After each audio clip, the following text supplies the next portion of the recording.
Alhamdulillah sallallahu wasallam ala sayyidina Rasulillah wa ala alihi wa sahbihi wa mawalah. Amma ba'du fa nawaitu ta'alluma wa ta'lima wal ifadata wal istifadata wat tadhakkura wat tadhkira wan naf'a wal intifa'a wal hasa 'ala tamassuki bi kitabillahi wa sunnati rasulih wad da'wata ila al huda wad dalalata 'ala al khair ibtigha'a mardatihi wa thawabihi wa fadlihi. Alhamdulillah, kita patut syukuri pertemuan kita yang diberikan oleh Allah Subhanahu wa taala satu istiqamah, di mana kita masih mengkaji daripada kitab Al-Habib Abdullah ibn Husain bin Thahir, yang mana beliau ini termasuk daripada segelintir salaf yang benar-benar mensyukuri nikmat dengan lisan dan juga dengan al-arkan, yaitu anggota tubuh, dan juga dengan hatinya, ya. Al-Habib Abdullah ibn Husain bin Thahir. Nah, di sini karena syukur itu bukan hanya di lisan, ya. Kita syukur nih, kita bilang alhamdulillah, ya. Nah, itu nggak cukup, harus juga ada di hati kita. Kita meyakini bahwasanya nikmat ini datangnya dari Allah Subhanahu wa taala. Kemudian nggak sampai di situ, kita juga harus untuk mensyukuri nikmat tersebut dengan anggota tubuh kita. Bagaimana mensyukuri dengan anggota tubuh kita? Kita arahkan anggota tubuh kita ini ke tempat-tempat baik. Ya, kita arahkan tubuh kita ini ke tempat-tempat yang di situ disebutkan nama Allah Subhanahu wa taala, di situ disebutkan nama Rasul sallallahu alaihi wasallam, dan tempat-tempat ibadah lainnya. Ya, sebagaimana Nabi sallallahu alaihi wasallam menyontohkan ketika dia banyak salat di malam hari sampai kakinya itu bengkak-bengkak. Sampai Siti Aisyah itu bingung, dan Siti Aisyah negur, "Ya Rasulullah, taf'al hakada binafsika wa qad ghafarallahu laka ma taqaddama min dzambika wa ma ta'akhkhar." Ya Rasulullah, ente begini sama diri ente sendiri, sedangkan engkau tahu bahwasanya Allah telah mengampuni dosamu yang akan datang dan yang dahulu dan yang akan datang. Ngapain perlu begini-gini sampai bengkak-bengkak kakinya ketika sholat malam? Itu Sayyidah Aisyah ketika melihat Rasulullah tengah malam sholat terus. Akhirnya kata Rasulullah, dibilang? Afala akunu abdan syakura. Apakah aku nggak boleh jadi hamba yang bersyukur? Apakah aku tidak boleh menjadi hamba yang bersyukur? Nah, bersyukur ini dengan sholat. Nah, begini juga kita apalagi kita mau masuk bulan Rajab, ya, bulan Syahrul Hurum, ya, Asyhurul Hurum. Di sini katanya didobelin dosanya, didobelin pahala, didobelin, ya. Harus banyak-banyak ngerem di bulan-bulan haram. Ini bulan Rajab, nih bulan Asyhurul Hurum. Karena bulan Rajab, Sya'ban, Ramadan, dan bulan-bulan lainnya, Muharram, itu emang udah ada dari zaman dahulu, sebelum Nabi SAW diutus. Iya, dari zaman Nabi Bani Israel. Nah, yang bedanya adalah garis-garis yang Nabi gambarkan untuk umat ini, yaitu dengan adanya munasabat, perkumpulan-perkumpulan baik, seperti pengajian-pengajian, seperti di situ ada azkar, zikir-zikir, ya, apalagi di situ sekumpulan sholawatan. Nah, ini yang digarisi oleh Nabi Muhammad sallallahu alaihi wasallam, yang menghiasi bulan-bulan yang membedakan antara umatnya Nabi Muhammad sallallahu alaihi wasallam dengan umat-umat yang terdahulu, ya. Karena kita udah dikasih tahu bahwasanya perkumpulan ini, ya, seperti perkumpulan-perkumpulan yang kita setelah dianjurkan dalam agama kita. Seperti contohnya yang setahun sekali seperti haji, ya. Nah, itu perkumpulan haji. Kenapa harus kumpul di sana, harus rame-rame dan harus ditentukan waktunya, supaya kita paham, supaya kita ini mencontoh bahwasanya agama kita, agama Islam adalah agama yang mana di situ ada perkumpulan-perkumpulan yang biasa mengingat kepada Allah Subhanahu wa taala, yang mengingat kepada Rasulullah sallallahu alaihi wasallam. Begitu juga seperti yang sebulan sekali. Seperti apa yang sebulan sekali kumpul-kumpul? Seminggu sekali kayak Jumat, ya. Yang setiap hari kayak sholat 5 waktu. Nah, itu perkumpulan-perkumpulan seperti ini yang sholat jamaah 5 waktu. Itu emang yang digarisi, yang digambari oleh Rasulullah sallallahu alaihi wasallam. Ya, syukur itu ada 3, ya, dengan lisan, dengan hati, dan dengan al-arkan, yaitu anggota tubuh kita. Nah, di sini kita masih diingatin nih sama Habib Abdullah bin Husain bin Thahir akan faedah zikir kepada Allah Subhanahu wa taala.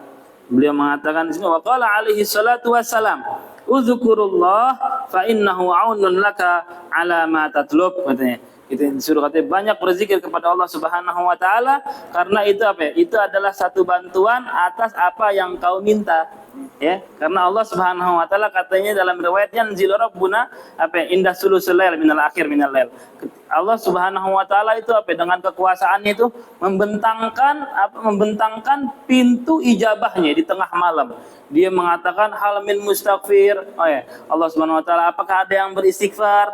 Apakah ada yang apa? Apakah ada hal min sa'il? Apakah ada yang mau minta hajatnya atau hal min talibi hajah, hal min mustaghfir, Allah nawarin gitu. Allah nawarin untuk mereka yang mau masuk pintunya Allah Subhanahu wa taala untuk dikabulkan segala hajat-hajatnya apa yang dia minta ya. Nah, ini karena banyak zikir kepada Allah, banyak salawat kepada Rasulullah sallallahu alaihi wasallam seperti ceritanya Imam Ismail An-Nabhani ketika dia di tengah jalan, dia butuh air, kemudian nemu sumur, dia lihat air sumur jauh dan nggak ada tempat nimba, nggak ada alat timbanya. Akhirnya ada anak kecil perempuan dari atas ngelihat, wah ini kesian nih, dia pasti butuh air nih, melangkah melongo di depan sumur ya. Di air tuh anak kecil datang, tinggal ngeludahin itu sumur aja dikit. Ya, itu sumur katanya apa? Langsung meluap airnya. Air langsung meluap, langsung gampang untuk diambil. Nah, dia Imam Ismail An-Nabhani bingung, wah ini masih sekecil ini kok bisa mempunyai karamah yang luar biasa. Kemudian ditanya sama dia jawabnya, aneh paling dikit salawat sama Nabi Muhammad SAW 15.000 kali. 15.000 kali katanya salawatnya. Makanya akhirnya Imam Ismail An-Nabhani mengarang kitab Dalailul Khairat. Isinya salawat-salawat yang setiap hari Senin salawatnya apa aja, setiap hari Sabtu salawatnya apa aja ya. Yang Dalailul Khairat Imam Ismail An-Nabhani. Itu katanya sebab dia karang gara-gara dia menemukan anak kecil perempuan yang mempunyai apa? Keistimewaan tersebut ya. 15.000 kali dia salawat kepada Rasulullah SAW sehingga dia apa yang dia butuhkan, apa yang dia hajat dia selalu Allah Subhanahu wa taala kabulkan sini. Aunun ala ma tatlub, itu satu bantuan atas apa yang kau minta katanya. Sini juga dibilang waqala alaihi salatu wassalam uzkurullah dzikran hatta yaqulal munafiqun innakum turaun katanya. Berzikirlah kalian kepada Allah. Ini hadis Nabi Muhammad SAW. Berzikirlah kalian kepada Allah. Satu zikir yang sampai orang-orang munafik mengatakan kepada kalian semua orang yang riya. Kalian adalah orang-orang yang mau dilihat. Kalian adalah orang-orang ujub gitu ya. Karena kita berzikirnya rame-rame. Ya, karena nih orang-orang yang berzikir rame-rame nih yang di hadapan Nabi Muhammad SAW.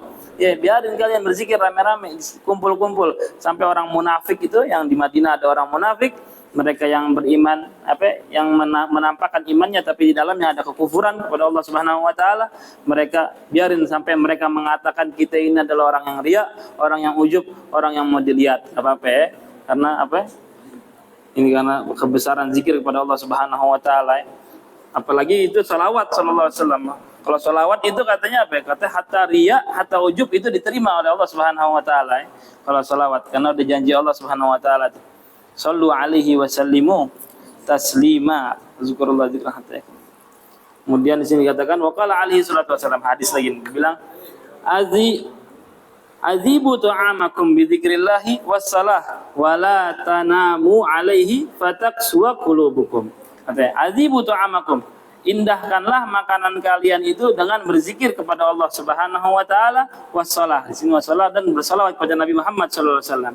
Wala tanamu alaihi, dan jangan kalian tidur atas makanan kalian. Maksudnya kita disuruh kita ini jangan sampai kita itu lalai ketika makan dari berzikir kepada Allah Subhanahu wa taala. Jangan sampai kita tanamu ini lalai ketika kita makan dari berzikir kepada Allah Subhanahu wa taala. Wala tanamu alaihi fatakswa qulubukum. Nah, hal tersebut bisa mengeraskan hati kalian. Ya, karena Karena makanan ini katanya termasuk yang senjata setan untuk menguatkan syahwat-syahwat Bani Adam. Ya, karena Imam Busiri mengatakan inna ta'ama yuqawwi syahwatan nahimi. Katanya makanan itu menguatkan kita punya syahwat yang harus direm. Ya, syahwat ini kan mesti direm-rem nih. Nah, ini yang menguatkan syahwat itu adalah termasuk makanan. Nah, ini makanan kalau kita itu diiringi dengan zikir kepada Allah Subhanahu wa taala dan shalawat kepada Nabi Muhammad sallallahu alaihi wasallam, itu apa? Itu kayak luntur itu syahwat tuh. Luntur syahwat-syahwat, jadinya dia mengarahkan kepada yang baik-baik gitu ya.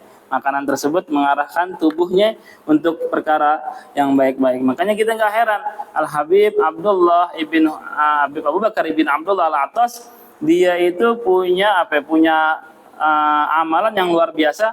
Itu dalam waktu yang singkat ya, dia bisa menghatamkan Al-Qur'anul Karim. Ya, ketika dia bertamu di rumahnya Habib Ali bin Muhammad Al-Habsyi, dia minta dibuatin gahwa. Kemudian Habib Ali Habsyi ke dapur. Itu pas Habib Ali Habsyi mengangkat tubuhnya mau ke dapur, dengar atau Habib Abu Bakar mulai baca Alif Lam Mim.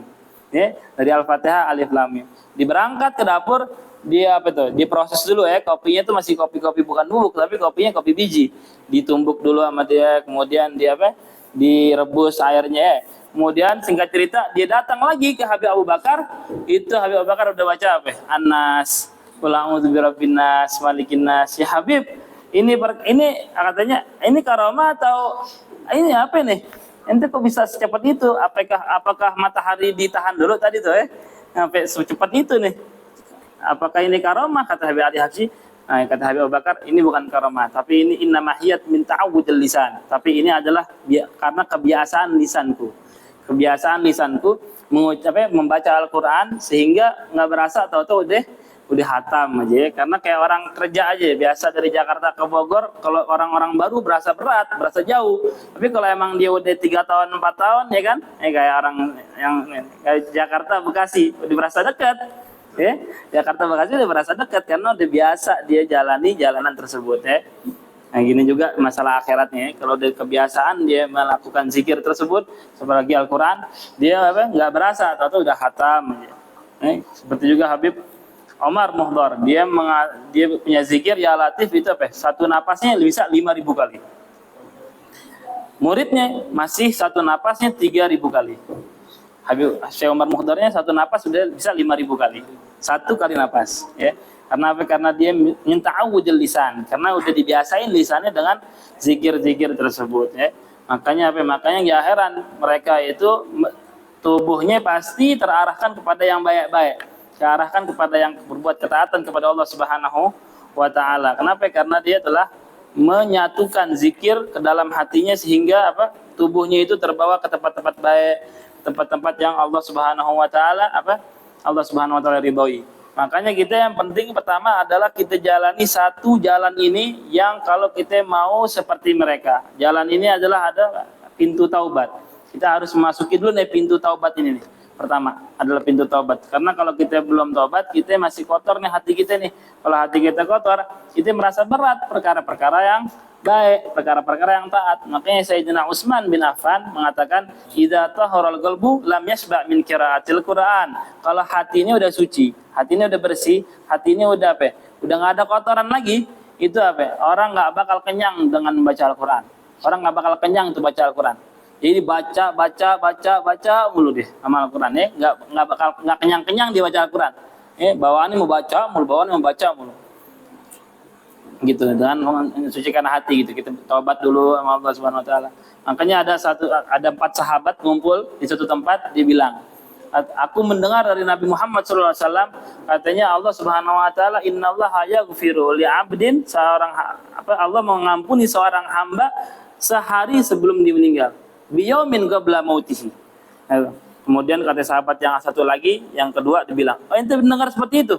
Ana lebih lagi dengar dari Nabi juga sallallahu alaihi wasallam yang mengatakan Allah Subhanahu wa taala akan mengampuni seorang hamba setengah hari sebelum dia meninggal. Yang sahabat ketiga bilang, "Oh, ente mendengar seperti itu?" Ana mendengar lebih lagi. Nabi sallallahu alaihi wasallam pernah mengatakan kepada kami, itu Allah mengampuni seorang hamba sedetik lagi dia mau meninggal. Bidoj'ah, ketika dia mau ditarik nyawanya itu Allah bisa mengampuni ketika dia bertaubat kepada Allah SWT. Yang keempat dia keren lagi. Oh, ente mendengar seperti itu, ana mendengar lebih lagi katanya. Innallaha yaghfiru li'abdin taubatahu ma lam yughargir. Nabi SAW pernah meriwayatkan Allah mengampuni taubatnya seorang hamba sebelum nyawanya itu nyampe ruhnya itu ditarik sampai tenggorokan. Sebelum ruhnya nyampe tenggorokan, masih ditarik masih bisa tuh. Tapi yang penting jangan sampai lewat dari tenggorokan, karena udah lewat tenggorokan dia wis dead. Udah nggak ada lagi dia. Ya. Nah, lalu sebelumnya peruh itu ke tenggorokan, itu masih bisa bertaubat kepada Allah Subhanahu wa taala itu ya. Jadi kita usahain nih dengan masuk pintunya ini nih. Ini pintu yang paling penting nih kalau kita mau jadi seperti mereka-mereka ini yang nggak pernah kenyang dengan Al-Quran, nggak pernah kenyang dengan zikir, nggak pernah kenyang dengan sholawat kepada Nabi Muhammad Sallallahu Alaihi Wasallam. Ya, bawaannya itu dia mau sholawat, bawaannya mau zikir, bawaannya dia apa? Membaca Al-Quran, sehingga ada salah satu daripada salaf kita yang bernama Al-Habib Hasan Jamalulail. Dia itu ketika membaca Al-Quran, dia apa? Dia merasakan ada kayak minum madu. Dia merasakan kayak ada minum madu ketika dia membaca Al-Quran. Karena apa? Karena keenakan. Jadi dia lupa itu makanan-makanan yang lezat, dia lupa minuman yang lezat, dia lupa kumpul-kumpul sama teman-temannya. Karena dia udah keenakan dengan membaca Al-Quran. Makanya dia akhirnya apa? Kalau Ramadan lagi puasa dia nggak baca Quran. Karena takut dia berasa minum madu, dia berasa batal. Jadi dia nggak, kalau misalkan lagi puasa Ramadan dia nggak baca Quran. Baca Qurannya dia ketika di malam hari ya. Nah, begitu juga diriwayatkan oleh Imam Syafi'i, Imam Maliki, mereka katanya yakhtim fi Ramadan sittina khatmah. Khatmah bil laili wa khatmah bin nahar. Dia menghatamkan di bulan Ramadan 60 kali hatam. Satu bulan 60 kali hatam. Hatam di pagi hari dan hatam di malam hari. Sehari 2 kali. Sebulan menjadi 60 kali. Imam Syafi'i dan Imam Malik. Nah ini ya, kalau mereka bisa seperti itu, kenapa? Karena taharatul qalb karena hatinya udah suci, hatinya udah bersih. Nah di sini kita berusaha kita laundry hati kita. Kita laundry hati kita sebelum masuk Ramadan. Karena apalagi bulan Rajab bulan haram. Jadi kita benar-benar banyak rem di bulan yang haram, bulan haram ini. Rajab, bulan haram ada 4. Ada Rajab, kemudian apa? Zulqa'dah, Zulhijjah sama Muharram. Zulqa'dah, Zulhijjah, Muharram nyambung Rajab yang sendiri yang kita akan masuki 3 hari atau 4 hari lagi. Nah ini kita betul-betul di sini jaga kehormatan bulan haram sehingga kita mendapatkan keistimewaan di bulan Sya'ban, bulannya Rasulullah SAW, salawat kepada Nabi Muhammad. Kita diberikan taufik untuk salawat, kemudian kita juga diberikan taufik untuk banyak baca Al-Quran di bulan Ramadan. Insyaallah ma'al khair wal afiyah. Allahumma hdina bihudak waj'alna mimman yusari'u fi ridhak wa la tuwallina waliyan siwak wa la taj'alna mimman khalafa amrak wa 'asak wa hasbunallahu wa ni'mal wakil wala haula wala quwwata illa billahil aliyyil azim. Ya Rabbana